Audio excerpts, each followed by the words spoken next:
El sistema límbico está formado por una serie de órganos, como podemos ver en la imagen: el cuerpo calloso, el área septal, el tálamo, el hipotálamo, el hipocampo, la amígdala y parte del mesencéfalo. Dentro de estas estructuras, el hipotálamo juega un papel fundamental, ya que el hipotálamo, entre varias funciones, ayuda a regular, por ejemplo, la temperatura corporal, los impulsos de beber, de comer, entre otras funciones. También es importante destacar que el sistema límbico forma una red que regula la memoria, regula el olfato y las emociones. Dentro de este circuito que forman los órganos del sistema límbico, vemos que el hipocampo es una parte componente de este sistema, del cual les voy a hablar en las siguientes diapositivas. En esta imagen podemos observar la ubicación del hipocampo dentro del tejido cerebral. En una imagen de resonancia magnética se puede observar la ubicación del hipocampo en un corte coronal. En esta imagen se observa una comparación entre la estructura del hipocampo y el caballito de mar. Como pueden ver, hace falta tener bastante imaginación para poder reconocer estas estructuras. De hecho, esa imaginación es una virtud bastante importante de los anatomistas de las primeras épocas. En esta imagen de resonancia magnética se puede observar alrededor del cuerpo calloso, pintado en color rojo, la circunvolución del cíngulo, que es parte del sistema límbico. El hipocampo es una estructura que se encuentra desempeñando un papel muy importante en lo que respecta a la consolidación de la memoria a largo plazo. En esta imagen se puede observar la ubicación del hipocampo y a la derecha podemos ver con mayor intimidad. Se puede notar allá arriba en color celeste el hipocampo. En su profundidad se encuentra una estructura que se denomina giro dentado.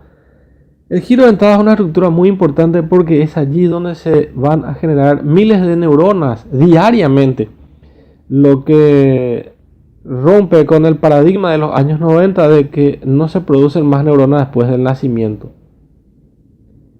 Esa es la estructura del hipocampo. También podemos ver en color verde su conexión con la corteza entorrinal y más abajo en color ocre la corteza perirrinal. Estas estructuras anatómicas tienen su grado de importancia, que podemos decir de que, por ejemplo, la corteza entorrinal actúa como un relevo para la memoria y la orientación. Es como una interfaz entre el hipocampo y el neocórtex. Se observa en color anaranjado debajo del cerebro y por detrás del tronco encefálico al cerebelo, que tiene su importancia desde el punto de vista de la memoria a largo plazo procedimental. Cuando nos referimos a la memoria procedimental, debemos hablar de estas estructuras. Son núcleos de sustancia gris inmersa en la sustancia blanca del cerebro, que son el núcleo caudado y el putamen. En su conjunto forman el cuerpo estriado. En esta imagen se puede observar la memoria de trabajo ubicada en la corteza prefrontal. También vemos la memoria semántica relacionada con el lóbulo temporal inferolateral. Y la memoria procedimental relacionada con el cerebelo, el putamen, que es uno de los ganglios basales, y también el área motora secundaria. Los rostros humanos, además de generar empatía con nuestros estudiantes, también podemos decir que estos rostros son un disparador para que se pueda producir la evocación de un recuerdo. Lo mismo ocurre con los aromas y por supuesto con las imágenes. Existen diferentes tipos de memorias. Por ejemplo, la memoria emocional, retrospectiva, prospectiva. Pero en esta oportunidad voy a hablarles de la memoria a largo plazo, la memoria a corto plazo. Y vamos a comenzar diciendo lo siguiente. La memoria es una función cerebral, gracias a la cual podemos codificar información que procede de nuestro entorno. Captamos esa información a través de los sentidos. Podemos también almacenar dicha información en distintos centros cerebrales y también recuperar la información que se obtuvo en el pasado. A este proceso es lo que llamamos memoria. La memoria a largo plazo se divide en memoria declarativa o explícita y la memoria no declarativa procedimental, también conocida como implícita. En este momento voy a referirme a la memoria declarativa o explícita. Esta memoria es útil para evocar los recuerdos conscientes. ¿Y a qué me refiero con estos recuerdos conscientes? Por ejemplo, hechos o si no eventos específicos de nuestra vida. Es por eso que esta memoria declarativa se divide en dos. Una es aquella en la cual nosotros evocamos los hechos, que se llama memoria episódica, y que, como se puede ver en la imagen, tiene asiento en el hemisferio cerebral izquierdo. Y acá en esta memoria episódica es donde evocamos esas experiencias personales, signos, escrituras, etc. En contrapartida tenemos la memoria semántica, y esta memoria semántica, como podemos ver en la imagen, tiene una ubicación en el hemisferio cerebral derecho. Y esta memoria semántica es la que nos da esa información sobre los hechos.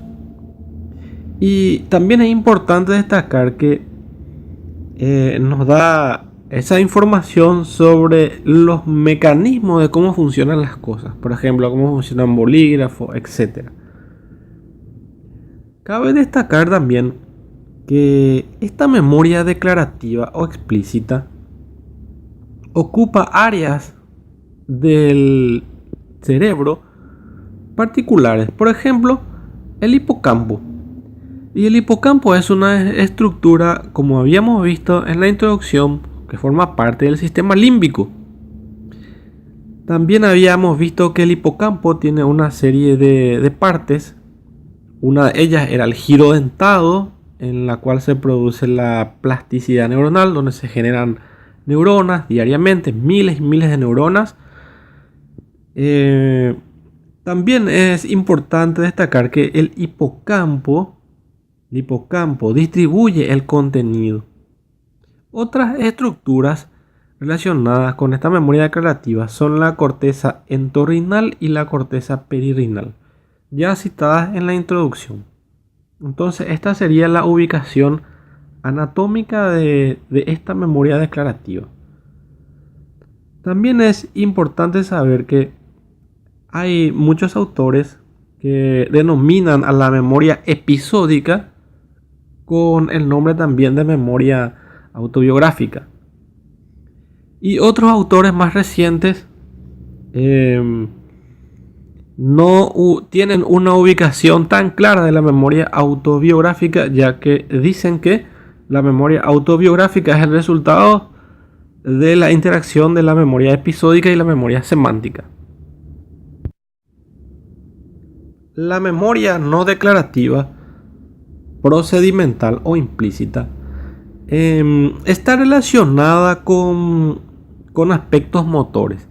Y ya en un momento voy a aclarar a qué me refiero con esos aspectos motores. Con esta memoria implícita lo que hacemos es evocar recuerdos pero inconscientes. Ahora, ¿qué quiere decir inconscientes? Y se refiere a aquellas habilidades o destrezas que nosotros adquirimos.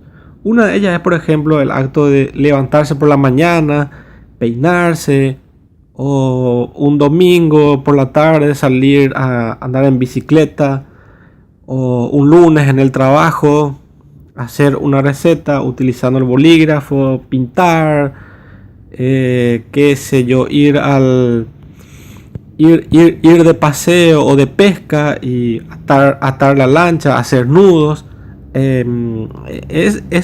Todos esos procesos están involucrados con este tipo de memoria procedimental, y tienen su asiento, como también habíamos visto en la introducción, tienen su asiento en el cerebelo y en el cuerpo estriado. El cuerpo estriado, como habíamos visto, es un núcleo de la base. La memoria a corto plazo, llamada también activa o de trabajo, es análoga a la memoria RAM de las computadoras. Igual, el disco duro de las computadoras, podemos hacer la analogía, es similar a la memoria a largo plazo.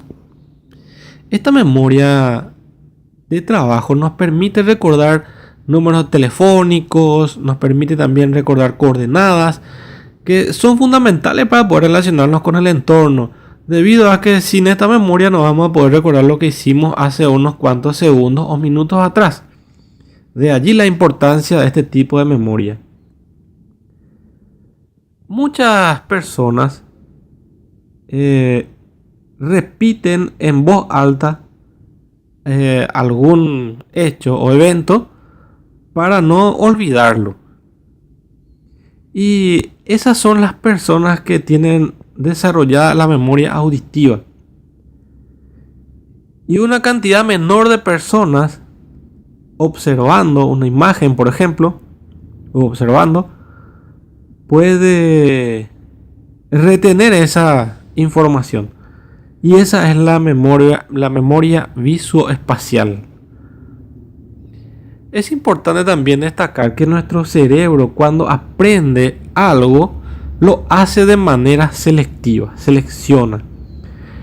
Y esa selección tiene una clave o tiene una llave importante, que son las emociones. La memoria operativa, que como había dicho recientemente, también algunos la consideran como la memoria de trabajo. Esta memoria operativa procesa lo que sucede en nuestro entorno al mismo tiempo. Algo muy interesante. Y este tipo de memoria operativa tiene mucha relación con la parte más baja del hipocampo. Y esta es el área del hipocampo que se llama subvículo o subvículum. Y está implicada en este tipo de memoria y también en los casos de las toxicomanías. Para relajar un poco el ambiente, vamos a realizar un ejercicio que ayuda a nuestro proceso de memorización. Aquí vemos en la imagen un número 8 acostado. Vamos a levantarnos, vamos a pararnos. Si estamos sentados, nos levantamos, extendemos un brazo hacia adelante con el dedo índice señalando un punto que está frente a la nariz, y allí empezamos un movimiento de izquierda a derecha dibujando un número 8 en el espacio. Lo repetimos unas cuantas veces, y estamos listos para continuar. Cuando hablamos del recuerdo, tenemos que saber que el olfato es una de esas puertas de entrada a los recuerdos.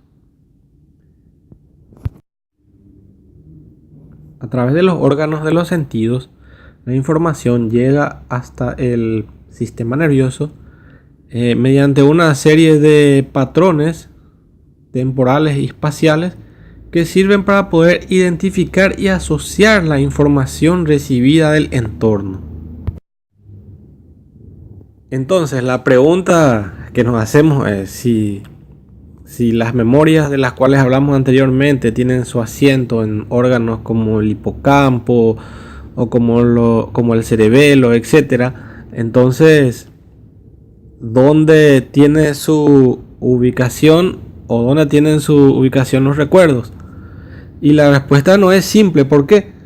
Porque estos recuerdos no se almacenan en ningún lugar físico particular del cerebro, sino que ocurre algo sumamente curioso, que es que se almacena en distintas zonas del cerebro. Esto quiere decir que es multicéntrico.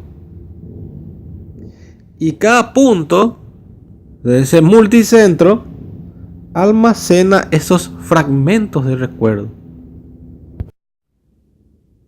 El sistema límbico está constituido por una cantidad enorme de fibras o de grupos de fibras, y dentro de ese grupo de fibras tenemos al cíngulo. ¿Y qué hace el cíngulo? El cíngulo une el cuerpo calloso con el hipocampo. El cíngulo, junto con otro fascículo llamado subículo, que se une a una de estas estructuras llamadas cuerpos mamilares, y estos a su vez emiten un puente de fibras a la parte anterior del tálamo, que se comunican con el cuerpo calloso nuevamente a través de una estructura llamada, por la forma que le dan a las fibras, corona radiada. Como vemos, este es un circuito que se cierra alrededor del sistema límbico y es sumamente célebre dentro de las neurociencias, y se lo conoce como circuito Papez. Cuando hablamos de evolución de nuestro cerebro, muchas veces pensamos que somos muy evolucionados porque tenemos un neocórtex.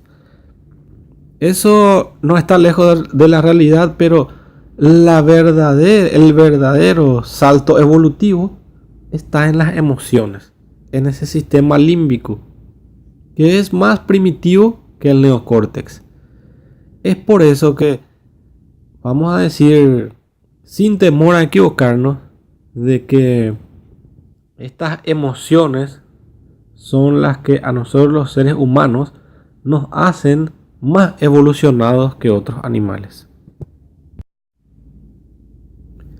Habiendo explicado lo anterior, podemos ver en una gráfica muy simpática la representación entre el sistema límbico y el neocórtex. Mucha atención, queridos colegas, queridos profesores. Cuando nosotros damos una clase, queremos que los alumnos al final recuerden la mayor parte de la información, y cuando llega la hora del examen o de una prueba, cuando el estudiante necesita evocar esos recuerdos, resulta mucho más fácil para el estudiante tener una conexión emocional con los aspectos estudiados en los contenidos. Y esa es la clave. No solamente desarrollar contenidos, sino que esos contenidos tienen que tener un puente emocional.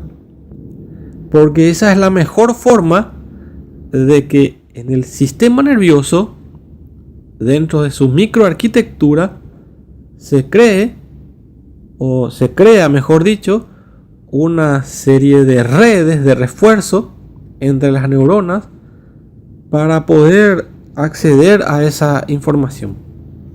Esta es la forma en la cual nuestro cerebro aprende. A esto es lo que llamamos aprendizaje. Facilita el proceso de la memorización. Y como había dicho también, allí es donde se produce el aprendizaje.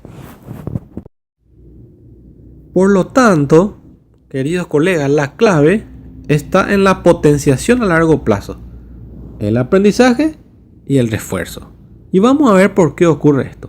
Cuando evocamos un recuerdo, cuando repetimos y repetimos constantemente la información, como lo había dicho anteriormente, en el sistema nervioso, en la microarquitectura, se crean nuevas sinapsis, nuevos puentes sinápticos. Y esto facilita el proceso de la memorización. Y como había dicho también, allí es donde se produce el aprendizaje.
Queridos profesores, queridos colegas, para mí esto fue un placer compartir con ustedes información sobre las neurociencias aplicadas al campo de la educación.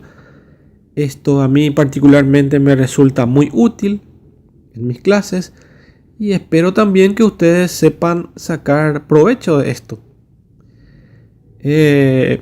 Es mi intención despertar en ustedes esa curiosidad para que al terminar el video vayan e investiguen todo lo que quieran sobre las neurociencias. Un abrazo desde Paraguay para todos y éxitos.